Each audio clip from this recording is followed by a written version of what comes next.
A prominent baseball podcast recently posed a question that might be uncomfortable for Cardinals fans. Could this summer be the time to trade Nolan Arenado? We'll talk about it coming up on B-Schaeff Daily.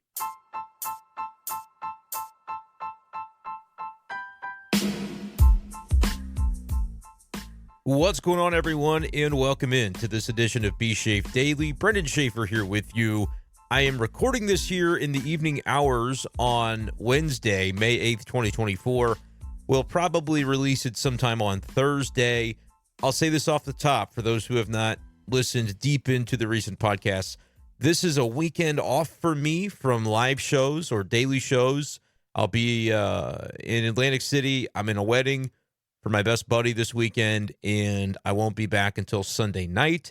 So you won't hear from me much, if at all, on the YouTube channel as it pertains to the Cardinals series against Milwaukee. There will still be plenty of Cardinals content and other content on the channel, though, as well as on the Spotify feed for B-Schaeff Daily. So stay tuned.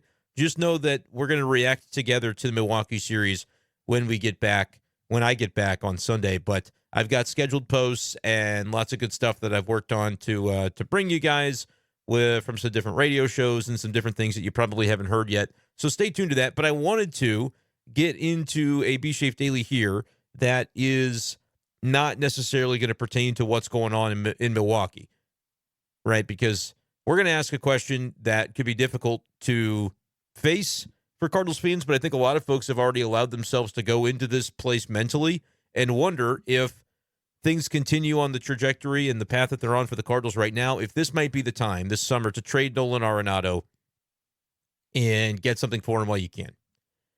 This was something that was discussed on Talkin' Baseball. I believe it was today or yesterday, recently, because I saw the clip pop up on my Twitter feed, and Talkin' Baseball is, I think, part of the John Boy family of podcasts and baseball content. A lot of people probably familiar with their work. And so I thought, well, if this is being talked about on a national level, I should probably weigh into and let people know where my head is at on this. And it sort of delves further into the idea of whether or not the Cardinals will be buyers or sellers at the deadline. And obviously, as I record this right now, there's 6 games under 500. By the time you're listening to it, maybe the first Milwaukee game has gone off. But the Cardinals are in a spot right now where, generally speaking, they're not doing well. They're in last place. Again, as of this recording, they've just lost Willson Contreras. They're in a spot where, yeah, technically they're 3.5 games out of a wild card spot, but how genuine, how earnest do you think you can be in your contention for that when you look at this offense right now and it's a team that just hasn't done much? It has not been consistent. The players you thought would be there have not performed, whether young, old, or intermediate. They haven't gotten the production 1 through 9 outside of Willson Contreras, and of course now he's injured. So you can ask the question, all right, are you going to be sellers at the deadline? Are the Cardinals going to sell off some assets? And sure, maybe that ends up being something that we see from this team. But then what does that actually mean? Paul Goldschmidt is a guy on a short-term contract, lack of team control because his contract expires. That sounds kind of bad. I won't even go there. His contract expires at the end of 2024 and making him a free agent. He's not performing in a way right now that would indicate very much trade value. I would still say even a struggling Paul Goldschmidt, you could ship to somewhere that could use him as either a bench bat or a DH or a reserve first baseman, somewhere like Goldschmidt's going to make a team better with his presence, and maybe a change of scenery helps him. If this Cardinals team is out of it, I think you trade Goldie. I think that's the right thing to do by him. If he's OPSing 550 like he is now, maybe there is literally no market for him. I can't imagine he's this bad all year. And again, anybody acquiring him may not need a starting everyday first baseman, but you want to face Paul Goldschmidt coming off the bat in a playoff series, you may say, yeah, right now. I think October, maybe a different feeling about that could emerge. So I don't think it's crazy, even with the struggles, to say Cardinals trade Paul Goldschmidt, they get what they can for him, acknowledging that with the way things look right now, it wouldn't be much. However, in a world where they are truly selling, then you open yourselves up to the next tier of player as to what the Cardinals' interest level would be in potentially moving those guys. Maybe before you do that, you would get to the Kyle Gibson, the Lance Lynn crew, and say those are guys also on one-year deals, and if they're performing well, you could consider that the team acquiring them might enjoy the idea of a club option or a mutual option, whatever it is, to potentially get those guys on the cheap if they're playing well. So you maybe trade those guys too. We'll see. But I want to focus in more on the guys on multi-year agreements that still would have some team control attached. Ryan Helsley is an interesting one because if you were going to trade him at his peak and he's performing still in July the way he's performed so far, now would probably be the time to do that. And if you're a team that's looking to retool a little bit into 2025, how vital is it to have an elite closer? You could have it. It never hurts. It never hurts, especially if you're a team with young talent that maybe next year's a different story. The Cardinals bare bones it, but they have some young guys that actually step up rather than maybe perform below expectations like we're seeing them do now. The Athletics, for example, have Mason Miller as their closer, and it feels pretty good when you're the Athletics and you've got a lead in the ninth because you are probably winning that game, even if they're not really a team ready to contend in every other regard. Still nice to have that piece, but the Cardinals are paying Ryan Helsley, and he'll be a free agent before long. So maybe there's a time to say, hey, a playoff team that wants to really go for it, they'll give up elite prospects. Remember, the Royals got Cole Reagans, who's one of their best starters now, for 2 months of Aroldis Chapman last year. Worked out for the Rangers, too, but I think that's something that you would think about with Helsley.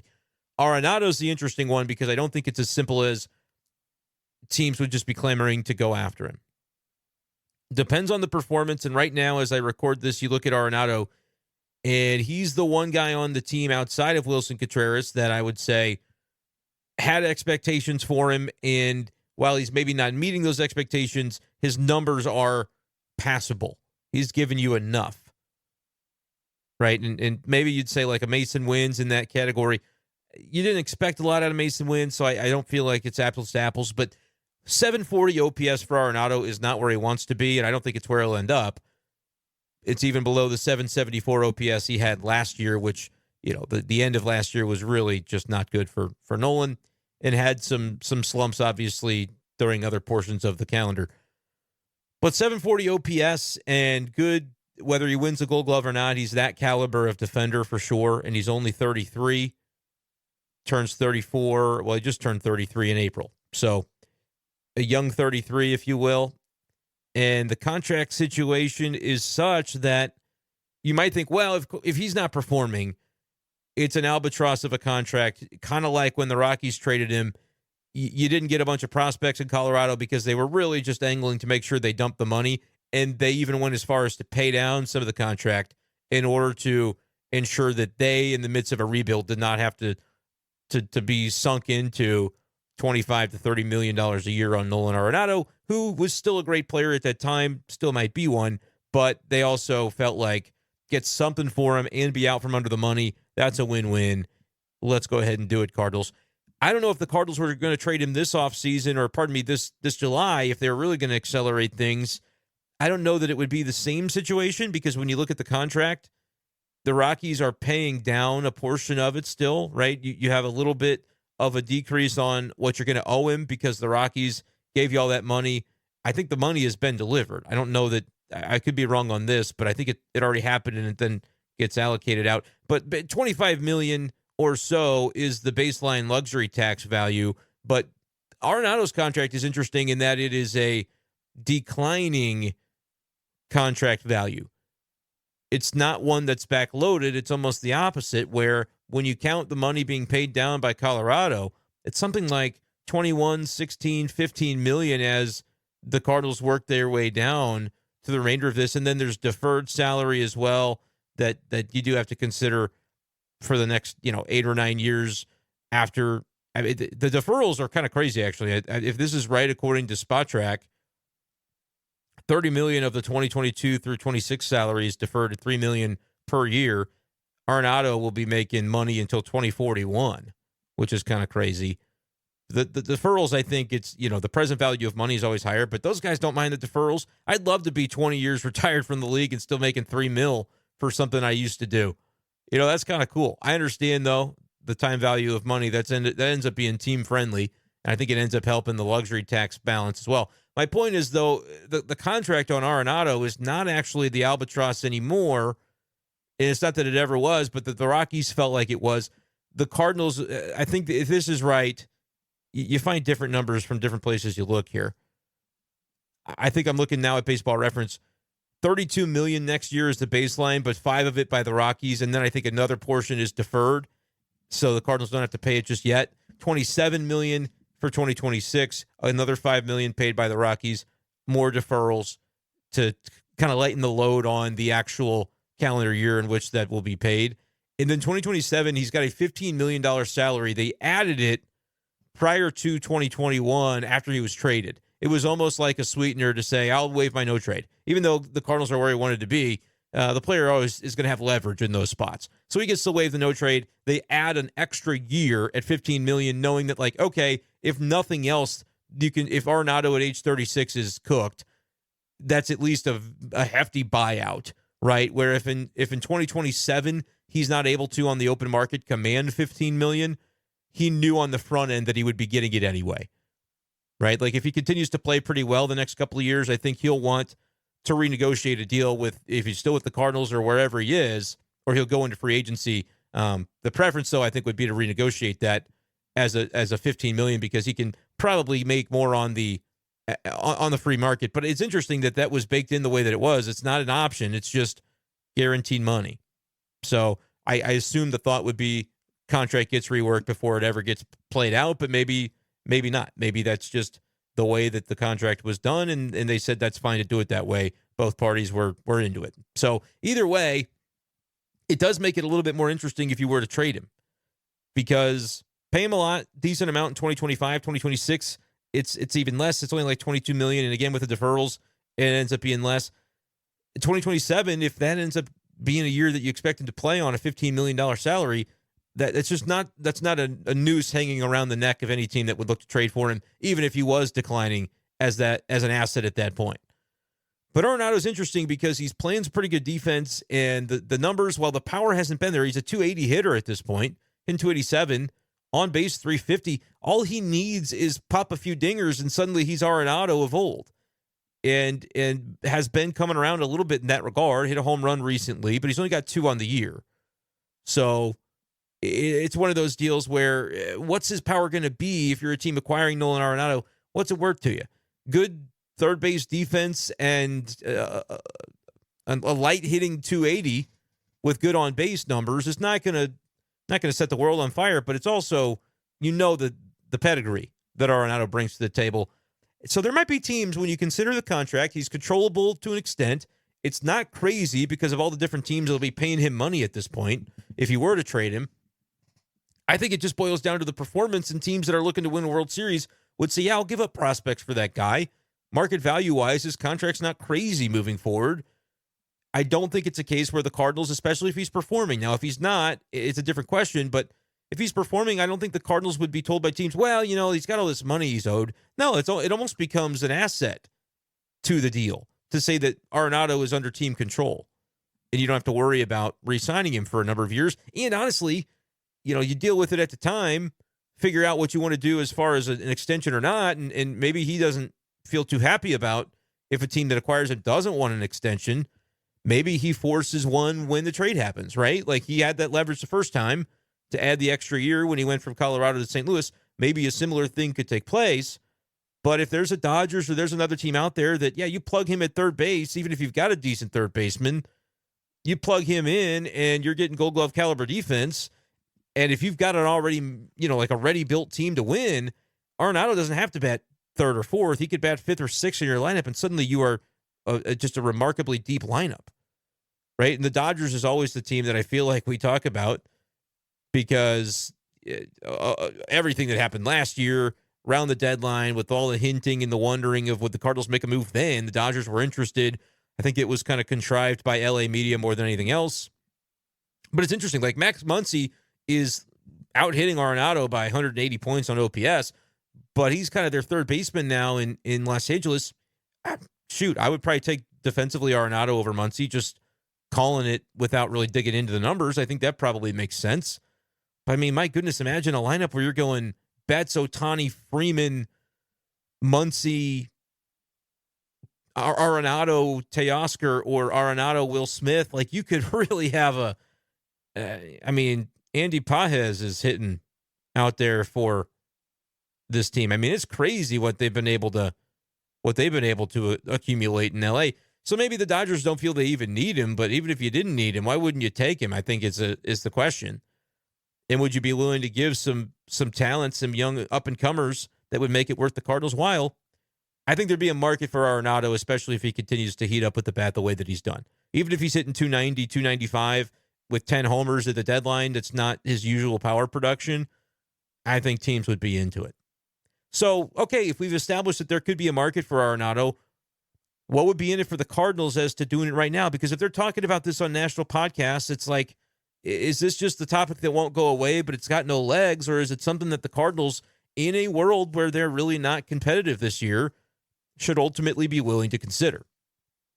Because I didn't mind it, and I thought it was right last summer when they said, no. We're going to put the kibosh on this Arenado tuck. This might not be our year, but this is a quick turnaround for St. Louis. And I think that's the only thing you could sell at the time if you were John Mozeliak, even if you end up being wrong about it.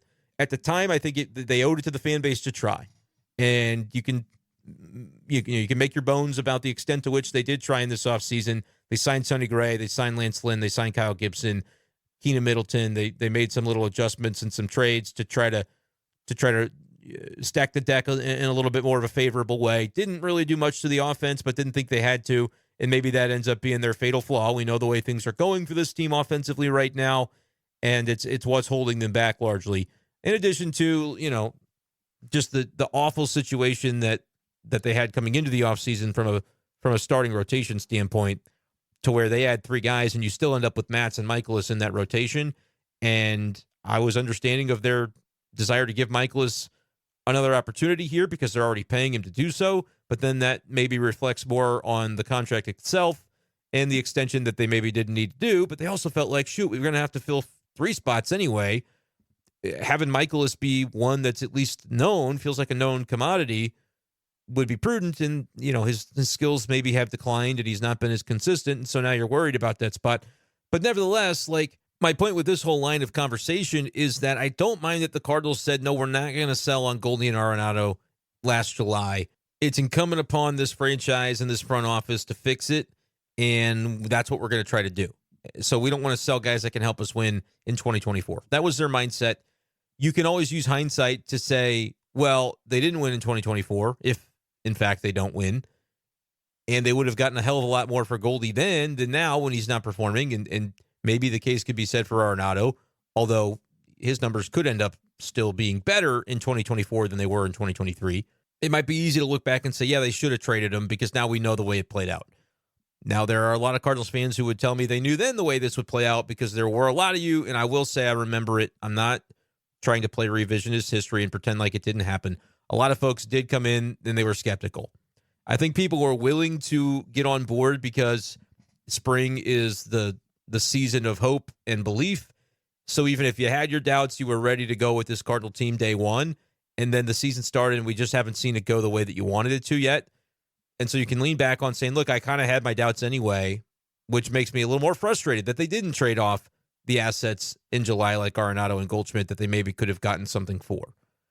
I just think that at the time, the Cardinals weren't in a spot where they really could have sold that to a fan base at large, not just the folks who were maybe forward thinking about, hey, this is not a contender in 2024 either. On paper, it's just I just don't see it. And a lot of people felt that way. I'll give you your credit. But I think the fan base at large and the people that buy the tickets, you trade Nolan Arenado and Paul Goldschmidt in July last year. Here, yeah, all right, good luck. Good luck, because attendance is already kind of a noticeable thing that has declined. And if you had made those deals 10 months ago, I mean, you can forget about what the attendance would be looking like now. Might have the same record.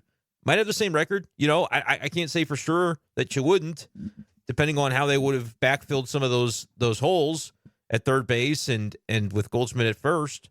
Maybe Burleson has been an everyday player and he's outproducing Goldschmidt. Maybe you don't lose a lot. Maybe you're still 15-21 or 16-20 had you made those moves. But I think you'd have a fan base that's even more apathetic. Now, the apathy is going to set in if Goldschmidt continues to struggle and if this team continues to play poorly and doesn't win enough games, that apathy is going to be there anyway if it's not already. But I still would look back and say, I'm not necessarily defending it, but I understand and I agreed with it at the time that the Cardinals I just didn't think they could sell it. I didn't think they could sell it to a fan base that they're going to trade their cornerstones after, they're the first time they start losing and have a true losing season in, 20 years or whatever, that's going to be the moment that you cut bait on 2 franchise cornerstones. That's how those guys were viewed then. Maybe Goldie's not viewed that way now. And look, he's not under contract beyond this year, so very possible that this is the end of Paul Goldschmidt in St. Louis if things don't pan out. Now, I do have another a Goldie kind of podcast that I'll post on the YouTube channel later on this weekend. But I'm just reiterating that I felt like at the time it made sense to try to sell the fan base on we're going to give this a go in 2024.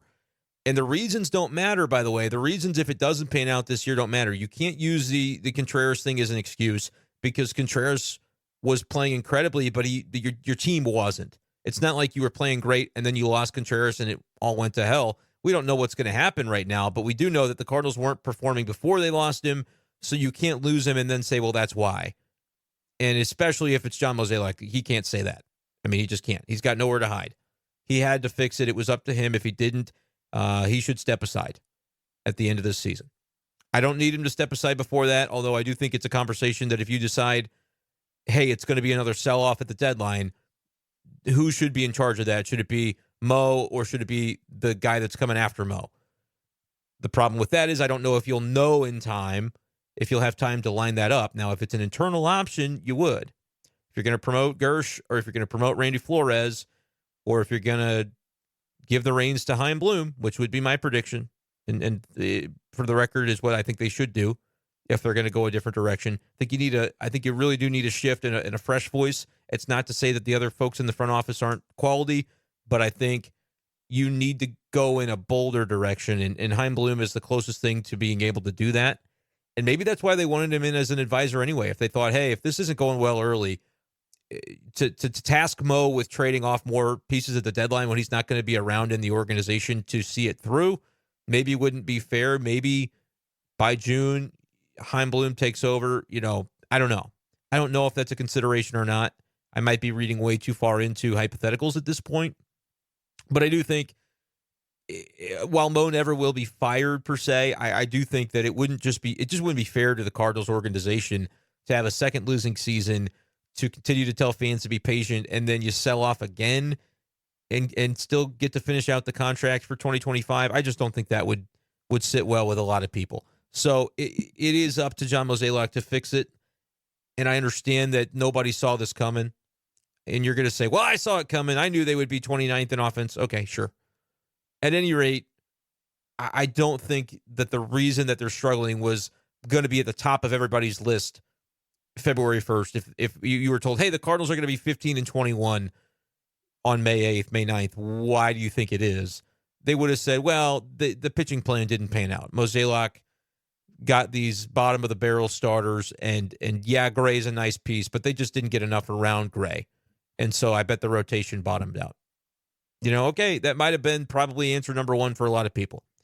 It's not what's happened. The rotation's not perfect now. Miles Mikolas is a problem right now with the way that he's performing, and I just don't feel like you have a lot of confidence in him going out every fifth day to be able to win a ball game and to do it on the strength of your pitching rather than just sort of hoping and praying you score enough runs. Miles is just he's not been getting it done lately, and maybe he finds it, maybe he doesn't. But I just don't think the rotation would be the thing now that you'd point to, even with the cracks that are beginning to show in it. I think it would have been everybody's first answer back in February. And the reason I know that is because I was doing podcasts then, and that's what a lot of people were telling me. They need another starter. They don't have enough. I don't like the specifics of the guys that they did get. I don't believe in Gibson. I don't believe in Lynn. Those sorts of thoughts.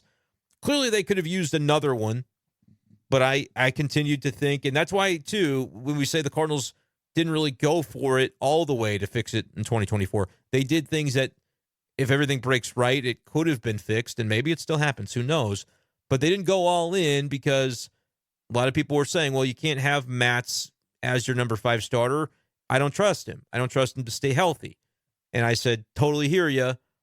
They said they were going to get 3 starters, and they got 3, so I'm not saying it's right, but they're not going to get a 4th. And they're paying Matz already, and they're paying Mikolas already, so those guys are going to be in the rotation. And that's what's happened. If you were one that was harping on those 2 spots, you feel pretty vindicated right now because those are two spots holding you back. And when Mozeliak made those comments in spring, I think he said it to me directly on the patio there in Jupiter when I asked a question in a group scrum. Basically, they said, look, the 5 that we got are the ones that we want to ride in our rotation. We're not, we've got some guys, every team does, but we've got 8, 9, 10 starters that we've got guys that are options to go to if we need them, if our starters break down, but we want to see our 5 kind of carry us. And that was a noble thought, but it doesn't happen. It's not realistic. Even if they signed horses, well, they did. It seems they did because Gibson, Lynn, and Sonny are looking like exactly what they bargained for. The 2 they had are the ones that are breaking down. Michaelis from a performance standpoint and Matz from an injury standpoint, but also on performance too. So it ends up being a different reason than you thought, perhaps, although part of the reason that Cardinals fans were worried was the back end of that rotation, and you're vindicated on that as well. But regardless of the reason that it ends up not working out, if it doesn't work out this season, I just think Mozeliak needs to be willing to look at it for what it is and probably graciously step aside. Would not have been able to save his legacy in the end. He'll have a very mixed legacy for a lot of Cardinals fans. Still think he's a shoe-in red jacket when the day comes. But there would be a segment of fans that are going to need some time, I think, before they will forgive the ending of his tenure if this is, in fact, the way that it ends. But I look at it and say, if the Cardinals are losing and you're trading Goldschmidt and you're selling the idea that we're maybe going to have a transition to a Heimblum type, a guy that's going to maybe have to work under some payroll constraints if Bill DeWitt decides that's the direction, we need to retool because we're not drawing fans the same way. We don't know about the Bally stuff, and frankly, our edge as an organization has been lost. We need to take a year, maybe 2, before really reinvesting, which seems crazy for a guy Bill DeWitt at 82 years old. You'd think he would want to be prioritizing these next few years when he's at has his best vitality, right? Which is not to say, I'm sure he's in great health, but we don't know, right? And when you get up in age, you want to think, man, if I owned a team, I'd want to get the most out of it while I was able to enjoy it the most. And he's always run this team like a business, right? People say it's like a hedge fund. And there's been a lot of positives that have come out of that, but just that desire to just get the dang team back into October and have them do something when they get there doesn't always coexist with, hey, got to make the most prudent business decision at a given time. And the prudent decision might be for the Cardinals to take stock of why they haven't been able to have the development edge anymore, be it with pitching or with their outfielders or with their prospects that don't always thrive when they get to the big leagues. Like, what's going on there? Does it take a year to retool under a new guiding hand? And if that is the case, is it fair to look at Arenado and go, well, you just got to be along for the ride, buddy? And even if they would prefer to do it that way, does Arenado, quote unquote, force his way out? Does he say, whether it's my agent is going to go to bat for me and start stirring some stuff up, which is not to say that would happen, but you could just see a scenario playing out where if the Cardinals are largely admitting that it's a step back, it's not necessarily one that I think Arenado should be willing to put up with if he's turning 34 next April and wanting to win a championship at this point in his career. Now, you could maybe say the same about Wilson and about Sonny, but I feel like those guys are both going to be on board. I don't know why. I just get the sense that they would be, especially if the Cardinals sold them, hey, we're going to rebound with payroll in 2026 once we get a look at the young guys that you guys are going to help usher along. This is not a step back so much as it is just a momentary shift in direction, and we're still going to be great within the next couple of years. And you can try and sell that to guys, veterans on your team, and maybe you get the buy-in from everybody necessary. Maybe they do decide that Ollie Marmol is not the right manager, and they go for something splashy like a Yachty or like an Albert Pujols or, two guys that have maybe said they would be interested in being a big league manager, like a Matt Holliday. Bench coach wasn't enough for him, but if he gets to have the big chair, maybe he would be. I don't know. Everybody that listens to me knows that I'm particularly fond of Ollie Marmol and think he can do a good job, but you're tested at your most when things aren't going well, and they didn't go well last year. They're not going well this year. Is Ollie going to be able to bring the Cardinals out of it? I do think he has to be judged on merit at a certain point, But I also do not put a lot of what's going on at his feet. If you do it as a Cardinals fan, then that's your prerogative. But I'm just saying there could be ways that it gets sold to the veteran players of the organization, a little bit of a retool if it should come to that, and you could still have the buy-in from those players. I don't know that Arenado is one of those players. Like, if you're just asking my opinion, I think he's so antsy and he wants it so badly that his inclination might be to go, if it works out with the timing of the team and they're slashing payroll anyway, I'd go to the Dodgers or I'd go to the Padres or I'd go to, whatever. Maybe he wants to go back to Mike Schill. I don't know. I know they have Machado. I'm just throwing out examples. West Coast would probably make sense for him, right? So I don't know what you Cardinals fans think. Are you ready to see it if it comes to that? If the Cardinals are on a pace where they're, 12, 15 games below 500 in July, would you see it if Arenado is heating up and has a lot of value to a contender? That might be the best time to do it rather than in the offseason. Do it while there's urgency if he's playing well. I could see it, guys. I really do hope it doesn't come to that. I'd like to see the Cardinals figure out a way to keep the core together. I don't know if that involves Paul Goldschmidt. At the beginning of the year when I would have this conversation, my thought was more along the process of, well, look, if Goldie's going, Nado's probably going to be behind him because he doesn't want to necessarily stick around if the Cardinals are selling Paul Goldschmidt at the deadline or, not re-signing him. It probably means that they're going in a direction that's not going to lead to immediate success. And it's probably because Goldschmidt's such a great player that they're, trying to get something for him. Right now, it's kind of more along the lines of, yeah, they're maybe heading in a direction that doesn't inspire immediate success. But with Goldie, it's if they move on from him, it would almost be as a favor to him rather than because they're maximizing his value. Just because of where he's at right now, he's not performing at a high level. So I don't know what the trade value would be.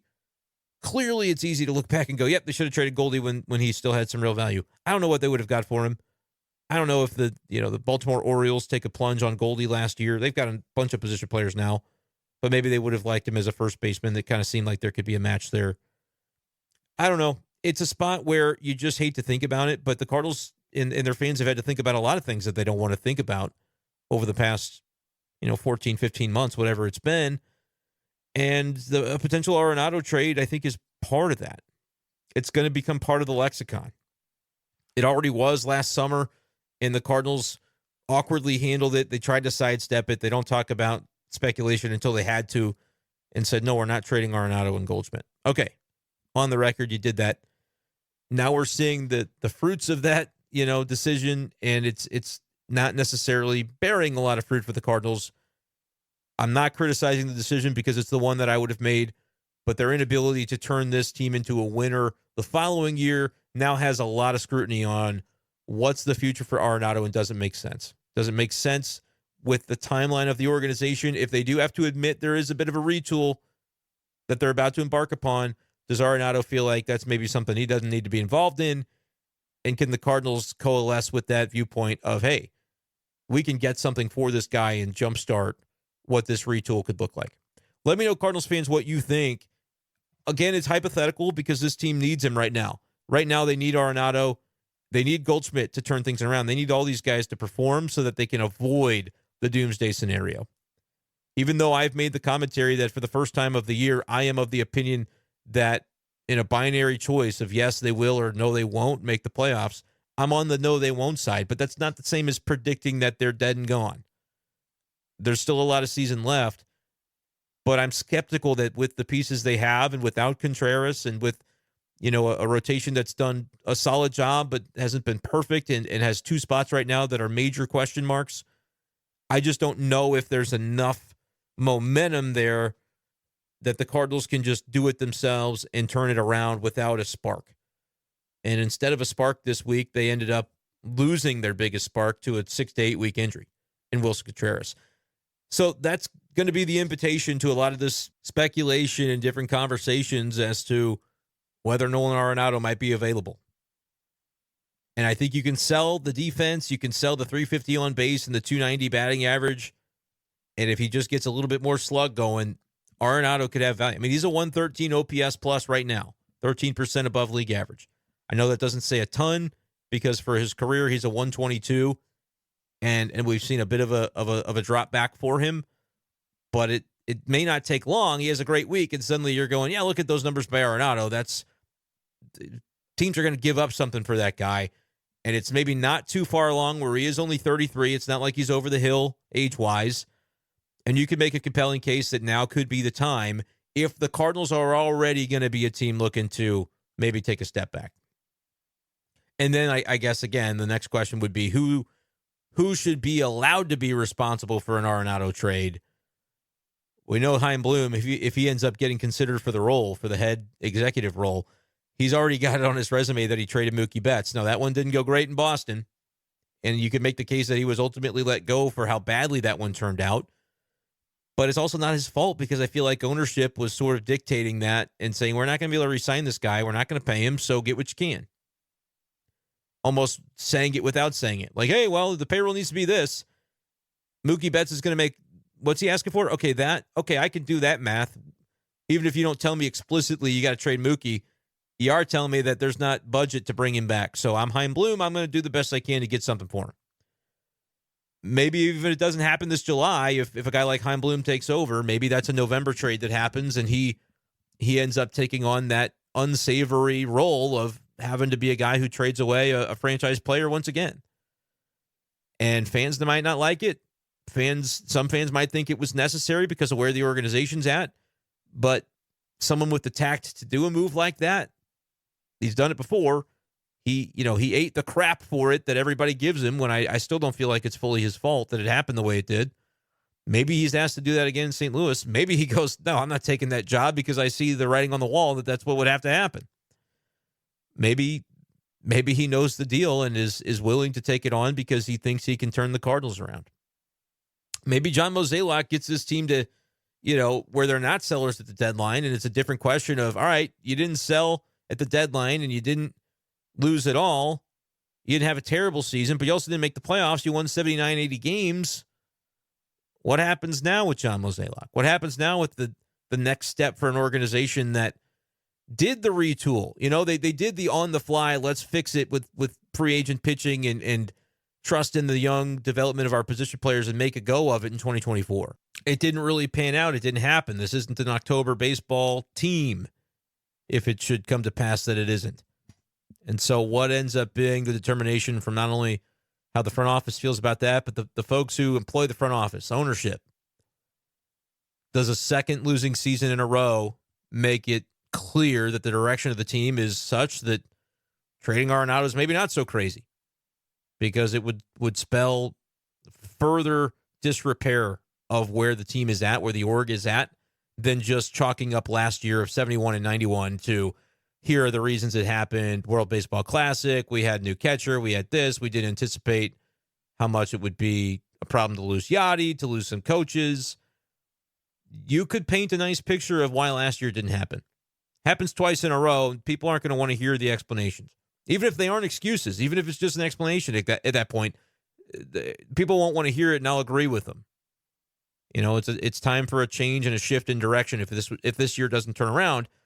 But does that coincide with maybe saying, hey, the way to jumpstart that is trading one of the few guys that may be a real asset in a trade market, Nolan Arenado?